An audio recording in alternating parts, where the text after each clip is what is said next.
McCarthy. I'm the coordinator for evangelization at St. Kateri in Santa Clarita, California. And I'm Brett Hanlon. I was the Reboot coordinator for the event we had this past January.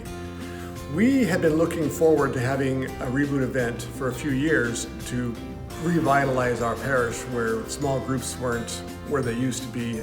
Several years ago, ministry, volunteering was down. So when we found out we were going to be able to host an event in March of 2020, we were really excited. And we worked with a Reboot team on what needed to happen and what to plan for, what to expect, what to do after the event, that kind of thing. And then March 2020, COVID happens. And 2 weeks to flatten the curve turned into a year and a half delay for our event. But the Holy Spirit works in mysterious ways. When we eventually had our event in January 2022, it was exactly what we needed when we needed it the most to get people back to the faith, out of their homes and into the church. Mm-hmm. We had prepared for Chris's Reboot visit with the search. We took 300 people through that series, and those 300 people, I think, added to the numbers of people that were there for Chris on the night of Reboot. And he brought it home. He brought the message home that we needed each other.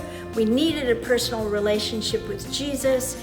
It was exactly what the Holy Spirit knew we would need, as you said, Brett, at that particular time in the history of our church. And we, thanks to Chris's encouragement and the encouragement of his team, we again knew to follow up his message with opportunities for people to get involved in small groups. Small groups are so vital to the church, aren't they? They are. When Chris is here, his energy is infectious. And I went to an event in a small town in Colorado a few years ago, and his energy at an event with 200 people was the same as it was, here with almost 1,000 people. So you can't help but be on fire when you listen to him. But that's going to go away if you don't follow it up. So you need small groups as a part of the church. That is your Christian community. It's what keeps your faith alive. It keeps each other focused. It's a family. Mm-hmm. I know those are the people that I go to, my small group, when I'm having a struggle in life, a challenge, or even if I want to share something exciting. In fact, one of the things I've been sharing with my small group is watching my grandson Charlie, who took part in Reboot. He got to be on our team that night, welcoming people, and got to meet Chris.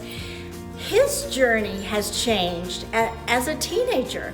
He has suddenly taken more interest in Mass and listening intently to the message he hears there, being excited about the Eucharist. He's gotten involved in leadership roles in our youth ministry program. I can just really see how the Lord is using Chris even in his young life. That's for sure. It does. It brings a new energy to the parish having him here. And as long as you work with the team and follow their plan to keep that going when he's gone, it is transformational for your parish. Perfect word. So thanks, Chris. Thank you, Real Life Catholic team, and thank you, Chris.